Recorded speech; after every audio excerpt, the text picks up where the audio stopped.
Hey, it's Drybear. We have just gotten news this week that the upcoming release of Destroyer is not planned to provide a free power pass with that character. This is something that happens in other regions with new classes coming out to help players get caught up to the current endgame to play the new class with their other roster. And it's something that we got with the Drybear release just a month ago. But it looks like we will not be getting a free power pass for the Destroyer. So in today's video, I want to talk all about what's going on, what I think about it, and what you should expect. So let's go. But first, if you have any questions or comments for me, you'll find me live every day on twitch.tv/Drybear. Who knows? I might even be streaming right now. So let's start with the response from the community manager when prompted on whether or not the May 19th update that's targeted will be including a free power pass giveaway with the new Destroyer class. And she states, unfortunately, it doesn't look like we'll have another power pass to give out with the Destroyer.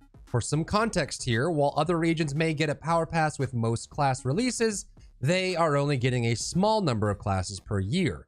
We, on the other hand, will be seeing many more classes come out this year, which would be a much more significant number of power passes shared with players. I do understand it would have been much better if players knew this when the Fate and Power Pass was released, and I both agree and apologize. However, we didn't know ourselves yet. Knowing this cadence for power passes now, when it comes to future pass giveaways, we will definitely try to better clarify the date range and class options so that players can make the best possible decision on how to use it. Which essentially means that AGS and through Smilegate, AGS as a publisher is stating that they are not going to be giving a power pass for free with the Destroyer release. And their reason for this, as cited with other regions, because to be fair, Korea does get maybe 2 or 3 classes a year. It's very slow. So when a new class comes out, it's a big event, a celebration, and they give out a power pass and you can boost the new class and you can try it out with the rest of your roster. However, they are trying to state here that since we are planning to get a class every month, so we're getting anywhere from 8 to 12 classes in a single calendar year, which is much more than the other regions are getting currently, that they are opting to not give out a free power pass with Destroyer since we just got one with Drybear. Now, this kind of situation, both how it's been rolled out, the communication, and the decision-making around it, poses a few problems. So let's dive into that next. First, let's talk about communication and planning, because we'll talk about whether or not the power pass should be there a little bit later. But as far as the right here and now, let's talk about communication. Now, I have a decent amount of experience as a developer. I've also worked with publishers. I published games that I've worked on in other regions, and in those regions with publishers that had a different native language than mine. So I can tell you that when you're publishing in a new region that is a new base language than the one you speak as a developer, there's a lot of time needed to nail down the process. There's a lot of things that get lost in translation. Sometimes the publishing arm doesn't get staffed as heavily as the core development, and so things just kind of get a little bit trickled down too late. Or maybe the right people don't have the right communication channels that they need to get the accurate information up front. But it's easy to relate to everyone that's been playing the game because number one, we were given a free power pass with the Drybear release. We have been expecting that every class will get a free power pass as they do with other region, considering that Smilegate has made a very clear habit of doing so, especially when they did a double release with Gunslinger. They gave out 2 power passes with the double class release, which does kind of establish a methodology to how they handle new classes. And I think of all the complaints that we're seeing right now, the most valid is that we weren't really notified ahead of time. There wasn't really any warning or indication that this methodology on how they give out passes was going to be different for the West.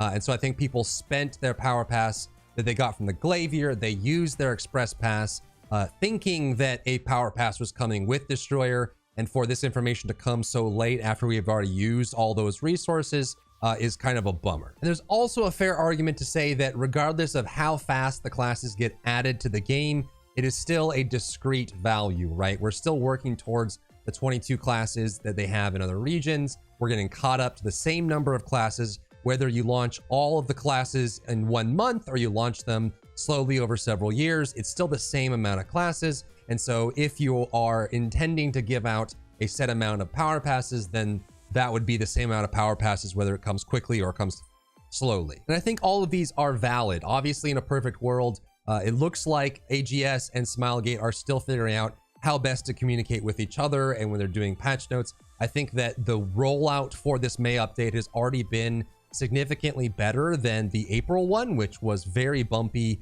both in communication and forward speaking from the company, but also with the process, how things have been rolled out, and the patch itself. So if I was in their shoes knowing that this decision had been rolled down, I think the better option would be to give the power pass out for the destroyer and then make a very public announcement saying, hey, going forward, as we add a lot of the new classes in, we're concerned that we're injecting too many power passes into the system, and so the next class after destroyer will not have one. So if you don't want a destroyer, you can hold on to this power pass and wait for the next class and plan around what we're doing rather than the last minute update that we're getting from them. Now, if I turn my developer brain on and look at it from their perspective, there's going to be a few other things they consider outside of just the player base, which have expectations right now. One of those, which again is a very valid point from their perspective, is that they have a very serious bot problem that they are struggling to keep out in front of. And every power pass that they introduce into the system is not only going to active players, but it's also going to bot accounts that can then boost those bots and get access to later game gear to flood the markets and be more egregious. But if I switch back to my player point of view, obviously that's not something that the players would want to have to worry about at all, right? I think there's already queue problems in a West that are causing people to get in slowly and have trouble playing the game itself. And not getting a power pass because of a bot problem is not really something the end game user should ever have to deal with. But it is something that is on their radar, I'm sure, and something that they do have to think about. Now, what strikes me as odd about this power pass removal is there could be some motivations for not wanting the power pass out in the system. And one of those being the most reasonable is if you're looking for revenue for the studio. So while it might not be an answer that players would like, it is understandable if they don't give out the free power pass with this patch and then also introduce power passes into the store. So maybe they are looking for some kind of revenue bump. Maybe they need something for, exiting Q2 or going into Q3. Maybe they need something to start showing that, and introducing power passes into the store at the same time they give out a power pass. Maybe that's not something that they want to do. So that is one scenario that they are looking to get a accurate measurement on how well the sales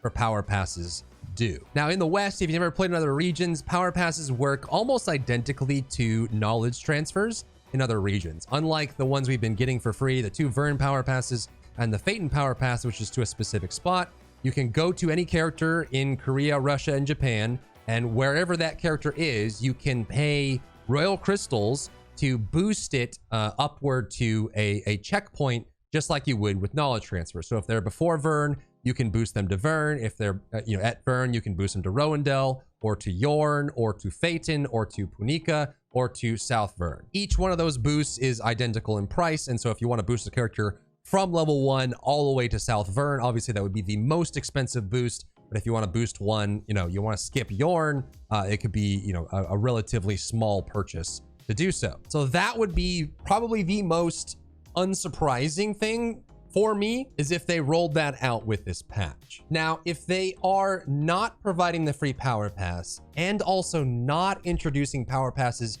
into the in-game store, then this decision making gets really weird for me, because they're not doing something that would benefit them as a publisher or the developer indirectly, and they're not doing something that would benefit the players that are playing the game and are enjoying it. So I'm not exactly sure what their goal is here, other than just to reduce bots. It could also be that they want to set a precedent for not giving out power passes as they introduce new classes throughout the year. But again, without adding power passes to the store or increasing knowledge transfer,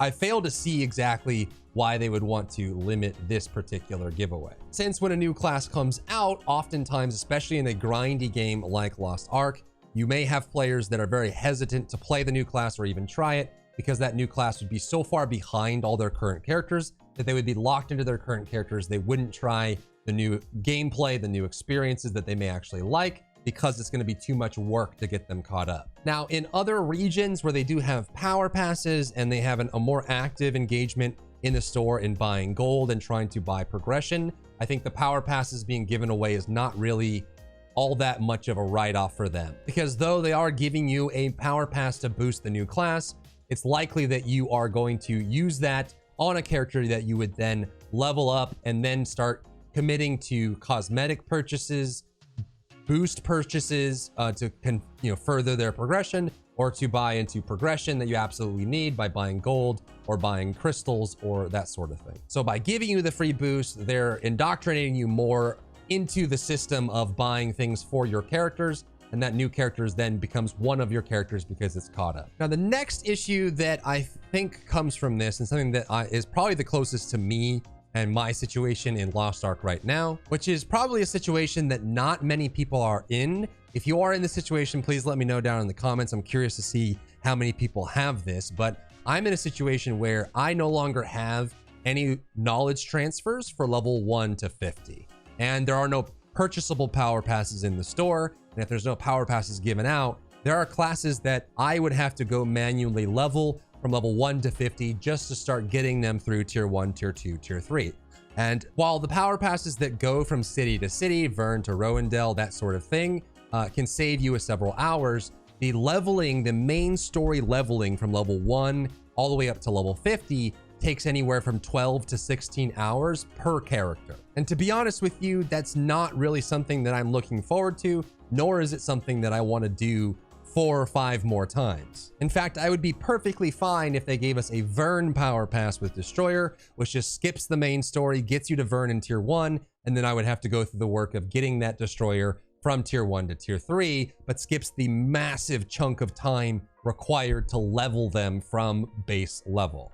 Now, in other regions, they have a maximum of 12 characters boosted for knowledge transfer from level 1 to 50. We currently have a max of 9. So to get matched up with other regions, they could increase that limit, which will allow us to knowledge transfer more characters for the base. But personally, for me, this is my biggest letdown with not getting the power pass, is that now if I want a Destroyer, and I do want a Destroyer, I'm gonna have to commit 12 to 16 hours to manually level them before I can even inject them into the end game grind machine of doing the dailies and weeklies and getting them caught up to high eye level. Now, like I said a little bit earlier, it seems to me that if they're looking to make revenue, they would introduce power passes into the store and also not give a free one out with the Destroyer, which means that if you do want to power pass your Destroyer, you have the option to do so by purchasing one in the store. Obviously, that sucks for anyone who is a free-to-play player and is maxed out on their knowledge transfers or just wants to get their class caught up. So they don't have the funds or the income to be able to spend and unlock those boosts, then they're kind of SOL and they have to manually level that character and then start working them through the endgame grind machine. But we don't know what the exact patch notes are, and we don't know what the final decision is. It just looks like we're not going to get the power pass, and then we'll have to wait to see what is in the patch notes that reflects that or supports that or gives at least a little bit of insight into why they're making the decision and what the expectations for players will be going forward. Are we going to get a power pass with every other class? Is it going to be every other class? Or is, how often the power pass is going to come? Is there going to be a rhythm or cadence to them at all? And then what happens once we're caught up? If we do have the same number of classes, should we expect a power pass with every new class after that based on the reasoning they're given here? We just don't know. So what do you think about this? Are you someone that had already used your power pass from Glavier even though you wanted a Destroyer, or you already used your express pass thinking there was going to be more? How do you feel about this topic? Is this something that caught you by surprise, or it doesn't really bother you all that much? And also, how many of the knowledge transfers do you have left for leveling characters 1 to 50 in your stronghold? And that's all I got for you today. If you enjoyed yourself today, leave a like down below. You can support me and my work on Patreon and view Patreon exclusive content, link in the description. Thank you so much for tuning in, and I'll see you in the next one.